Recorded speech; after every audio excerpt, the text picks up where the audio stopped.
This video is gonna cover a lot of stuff that's not yet out on global, so spoiler warning. It's finally happening. The Under 5 event will take us to Aegir, that one region everyone asks me to cover without there being any lore to cover. Yet. We have gotten two very epic trailers for the Under 5 and today we will go through them in detail, combine them with the lore knowledge we already have and predict as much as possible. The first trailer starts off with the ocean, which is perfect to prepare us for the Lovecraftian drip of the Under 5 event. Pictures of abandoned places follow, one of them looking like a church, which might hint something regarding a few plot points we are gonna talk about a bit later. One of the stars of Under 5 will be Skadi, who can be seen here looking at the gigantic structure in the water. These two pictures definitely show Aegir, the location all of us have wanted to learn more about for such a long time. More on that structure a bit later, because next up is Gladia, the free 6-star this event will give you. She is carrying Spectre. This is not Skadi, it's Spectre, as you can see by the hairstyle and the thigh highs. The next thing is a little speculative, but in my view we can see a few small creatures in the water swimming away from a big creature with a shark tail. Although these shots are at the same level as all these low quality Bigfoot sightings, that's still something I wanted to mention. Another confirmation for Spectre being carried by Gladia is the next shot where we see Spectre lying there asleep while Gladia recreates the Asuka pathetic meme looking at her. This actually might hold a few hints at the Under 5 story, as Gladia right there is showing something which seems like magical rock cancer. Further implications might be seen here, with the ocean waves reaching the shore. Does this imply that something from the ocean is trying to get to the surface? Will a battle be fought there? The next stuff hints at the location of Aegir. The church-like building from earlier is an actual Gothic church, which has nothing to do with Goth GFs, but quite possibly with Iberia, which is one of the countries in Terra that is the most influenced by the Laterano religion. Look at this map. We already know that there's a lot of Aegirians in Iberia, Fauns and Weedy for example, and these unidentified regions could be where this event takes us. On the other hand, it could be anywhere close to Iberia, maybe here somewhere as well. Does this building look Iberian, aka Spanish or Portuguese to you? Tell me your opinion in the comments. Now on to the, to me, most important thing in this PV, the Cultsit announcement. They actually added her, but the limited operator is none other than Skadi Season 2. Against all predictions, we are getting an altar for one of my first 6 stars. Let's talk about that real quick. I like the fact that they introduce altars, if that's what it takes to continue an operator's story. I was really worried that Skadi's story would be over with the end of the Grani event, and that the lore potential of such an operator would just be wasted. So I'm perfectly fine with the altars, especially when, let's be real, they look like this. Now to the final shot of the first PV, first of all the background.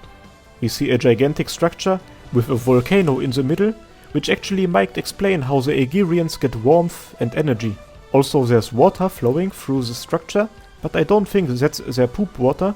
It's more likely that this gigantic structure just emerged from the water and there's still stuff flowing out. Looking at that structure, we see Skadi, Gladia, and this right there should be Spectre. But why is she looking back? Why does she not wear her nun hat anymore? Does this imply that she is just a little bit less crazy? The event comes with 2 special stages, Kautus Valley mining area, which might hint at that location, cause Kautusas are from Rimbiliton, and Flooded Seashore, located at Old Siesta outskirts, which might hint at that location, near Siesta.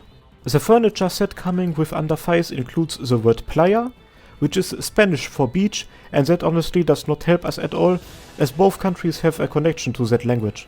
Oh, and while we're already here, let's take a quick look at the new skins introduced with the PV. First of all, Mountain. Let's forget about that whole furry thing, Mountain looks kind of epic here, like a Kung Fu Panda character. Next up, Eunectes. This skin is fucking hot. I don't care whether this outfit is helpful in combat or not, this skin is perfect and I will buy it, even though I don't have Eunectes. Flint. This is adorable. Flint finally does not look like a crack addict anymore, very based. Aya Scarpe. I don't like that guy, but thick protective suits are kinda cool. Still, won't buy. Now this skin is absolutely perfect. I love the fact that Spot got a new skin, and the fact it's free is just phenomenal. Actually, I will try to give the developers money worth an 18 OP skin so that we will get another skin for him in the near future. Now let's jump into the second PV before Polarisu teleports into my room and game ends me. This PV is fully animated and it's centered fully around Skadi. We find her walking through a Rhodes Island facility, which seems to be abandoned, or at least not fully operated right now.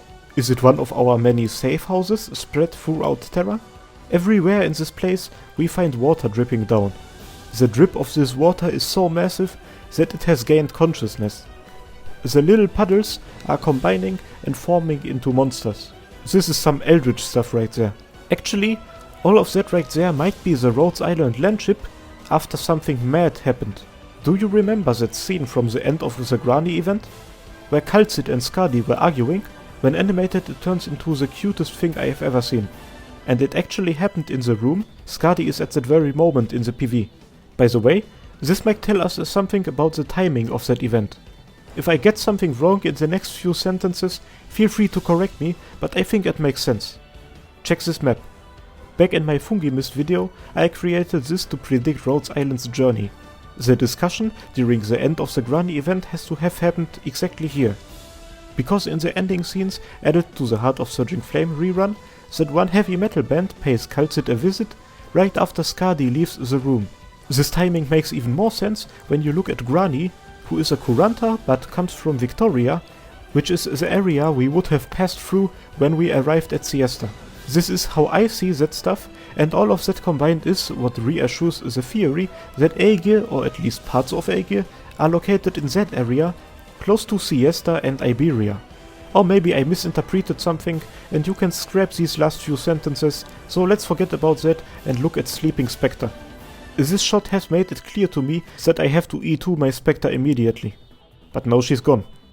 The disappearance of Spectre Suzumiya will be a big plot point in the event, although I yet can't tell whether it will be a Sleeping Beauty type of story, as she gets carried right there, or if she herself decided to break out of the facility, as you can see by that gigantic hole that got cut into the wall.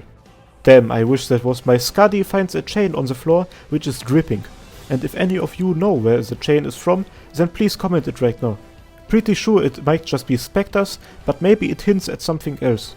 Skadi leaves the facility and here we see her in her altar version, surrounded by a bunch of small fishes, which is absolutely adorable. The area she walks through is filled with a bunch of gigantic bones. Maybe we will finally get an answer to that big fish skeleton that's carried by our landship. The scene zooms out of Skadi, and among countless of skeletons we can see what seems like an abandoned city with a gigantic church. To me, also again a hint at Iberia. Now let's look at that stuff right there close to the horizon. What is that? A gigantic snake? Maybe a dragon? Cthulhu's testicles? Maybe this will explain the big eye from the official trailers. We can only speculate on that for now. And that's how the second PV ends. Let's combine some of the facts and make a quick prediction for what's gonna happen in the Under Fires event. We get a story about Aegir, which happens not long after Spectre got taken away from or was removed from Rhodes Island's care. Skadi will go and look for her, which eventually will lead her to Gladia and Spectre. Together, they will travel to Aegir, where we will hopefully learn a lot about their society, the Abyssal Hunters and Arknights Cthulhu. And that's everything. Once the event drops, we will get back to that stuff and see whether the stuff I said held at least some truth to it or not. Thanks for watching, and I hope I will see you next time. Cheers!